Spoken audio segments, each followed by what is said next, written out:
there something that you love about making kids squirm? I got a big kick when I walked past this little kid who was on set, and I wasn't even trying to be frightening. And I just looked at him and he just disintegrated into tears and screamed. So you love that? I loved it. Where's the satisfaction coming from? Because you know that Voldemort is working. Harry Potter, come to die. Would you rather play the good guy or the villain? Always, a complicated villain is good. I think he's threatened by Harry's goodness. It enrages him. I read somewhere that you have a lot of creative license with building Voldemort. Is that true? Input, I guess, but I think that everyone involved, the producers and the creative team, are very concerned to keep a sort of fidelity to the books. We have stayed faithful to the snake-like features, and I've tried to sort of indicate the sort of soft vocal quality. So it's sort of rooted in the sort of reptilian thing. I must be the one to kill Harry Potter. What's the craziest fan story you have for us? Well, the thing is about Voldemort, I'm not easily recognised because I have, you know, a nose. But nobody has you tattooed on their butt or something like that. I don't know. I'd love to know if someone does have me tattooed on their butt. And then you'll stay far, far away. Well, it depends who they are. Only I can live forever. In December, I got to catch up with some of the other stars on set in London, in Dumbledore's office of all places. Pretty cool, huh? To talk about the long ride that's been Harry Potter. Take a look. Okay, guys, I'm hanging out with Bonnie Wright, who plays Ginny Weasley on the set of Harry Potter. Now, how old were you when you first started working on the series? I was 9. You were 9? Yeah. It's been, you know, a decade in the making, getting to this point almost. Has it been a fun ride? Yeah, definitely. Amazingly fun and very different ride, I'm sure, to a lot of people who I was growing up around. So as you've grown up over the past decade, we've also watched Ginny grow up as well. I think for me, I've always liked the idea that the character did start slightly smaller, and obviously she was very shy, and she was just viewed as this kind of angelic and young sister. And then especially in the last two, obviously, as she became much more confident, and obviously the relationship with Harry begins in the last film. So that was always something to look forward to.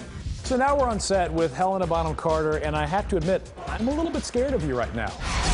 Today's my last day, you know, yeah, you in 3 mentioned years. that before. In fact, I've just done my last shot. Given that this is your last day, is it emotional to kind of wrap up? Yeah, for it you? is. I really will miss. I'll miss so much. I like being a witch for a start. It's been a good character for me, good match. Because I'm a bit of a fantasist anyway in life, the idea of being a witch and and doing wands and spells appeals to me, and the whole pretend thing, I'm quite, I love doing. Sure.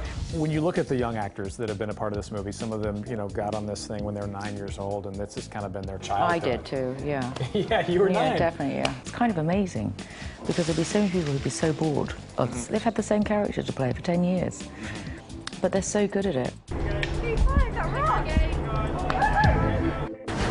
Now, in this chapter of the Harry Potter saga, our favorite wizards are far from the safe harbor of Hogwarts. Instead, they're on the run, at some points through the streets of London.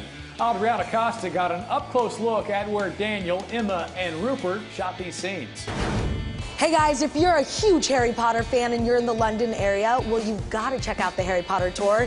They take you to all the different shoe locations in the city. It is awesome, trust me. Are you ready? Let's do this. So we've hit the streets of London. It is so fabulous. So what are some of the most popular spots on the tour? Well, in terms of Harry Potter, there's locations like Lambeth Bridge. That's where, if you remember, a 3-deck purple-coloured night bus had to squeeze in between 2 other buses. This is the building above which Harry and Ron were flying in their little Ford Anglia car. Is St Pancras Station. We've made it to King's Cross Station. Mark, what can you tell us about the significance of this place? Well, King's Cross is a station where people travel to places like York, Newcastle, Edinburgh, but most importantly, to Hogwarts School of Witchcraft and Wizardry. Shall we go in and have a look? Let's take a look.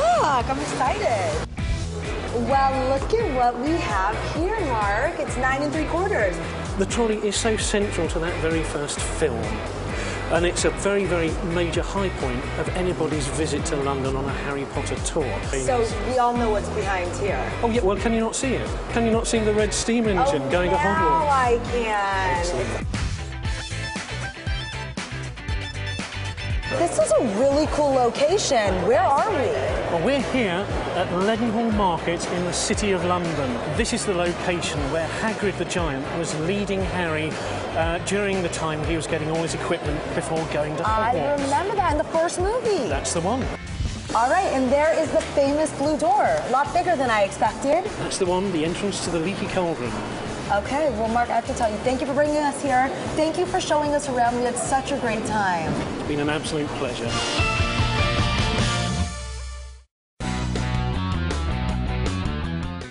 Expelliarmus! Hey, Marcus Took here at Whimsic Alley in Los Angeles. This is the mecca for West Coast Harry Potter fans, so where better to celebrate TV Guide Network's big movie premiere of Harry Potter and the Deathly Hallows Part 1. Now, the only hotter Harry hangout than here is in London at the movie's worldwide premiere. Adriana Costa is there with all the stars. Thanks, Mark. Okay, now, as you can see, this red carpet is nothing short of fabulous. London's home to many of the Harry Potter stars, so really, this is the perfect place to host the movie's red carpet premiere.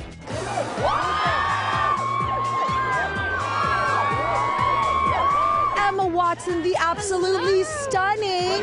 You have been doing this for 10 years. How has the carpet changed and evolved for you at each premiere? It seems to get bigger, which I can't believe, because you'd think that after, like 10 years that, maybe the fan base would be waning or diminishing a little, and it just gets bigger, and I can't believe the support that we have. It's amazing. We need to talk about a couple things. First, your dress. Can you give us a little peekaboo? Who is that? This is Atelier Maye, and she's an English designer who takes vintage fabrics and reworks them, and she's amazing. Anything you want to say to your fans? Just that I had such an amazing experience making these films, and I think that we've done the best job that we could making these last two the best, and I really hope that they live up to your expectations and that you enjoy them. Your hair looks fierce. Do you love it? I love it. It feels very liberating. Thank you so much for stopping by.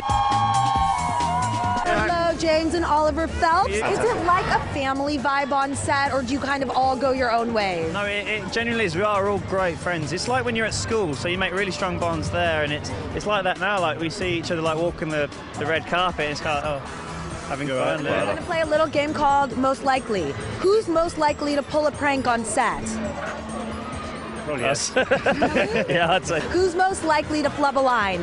Rupert's the most likely to start laughing halfway through. He'll laugh in a line. Yeah, if that counts. Yeah, Rupert will laugh. And that was my next question, so thank you very much. You answered it. Rupert, he's the one who laughs. Rupert, great, everybody. Something really funny, we were just talking to the twins, and they said that you would be the first person to laugh through your lines if you flubbed them up. Is that true? Yeah, I do have a bit of a reputation for that. Even in really wrong places, when characters have died, it's really moving scenes. I've kind of not been able to stop laughing, so it's quite bad. This has got to be sort of a bittersweet night for you, because it's going to be your second to last red carpet for Harry Potter. Yeah, I know, it's quite. We didn't really even think about that really. We won't have this opportunity to be in these premieres anymore after this, and it's a very kind of unique experiences, and I'm really going to miss them actually. They've been really fun. We got director David Yates here. We heard, potentially, you guys might not be going anywhere. J.K. Rowling may bring another book into the mix. Is that true? I've heard these rumours too, and I haven't heard it directly. And that's a really difficult thing to do, to follow up this wonderful series. But if anyone can do it, Joe can do it. And I'll be the first in line to read it. Thank you for stopping by. We appreciate it. No, not at all. What mementos have you gotten to take from set? Anything? Well, I was very kindly given a pair of my ears, and I put them in the fridge because I was told to, but a friend of mine who was staying with me thought they were some rotten slices of bacon and threw them in the bin. So that's probably a couple of grand's worth gone straight down the street, isn't it? But then I was very fortunate enough to be given some casts of my ears. So I'm going to get them framed up, and hopefully I won't leave them near the fridge. Do you have any advice for Emma, Harry, Rupert moving on with their lives and their careers? They don't need advice. They're free, considering they've become such huge stars and they've gone through this process. They remain and continue to be three of the most charming young actors I've ever met.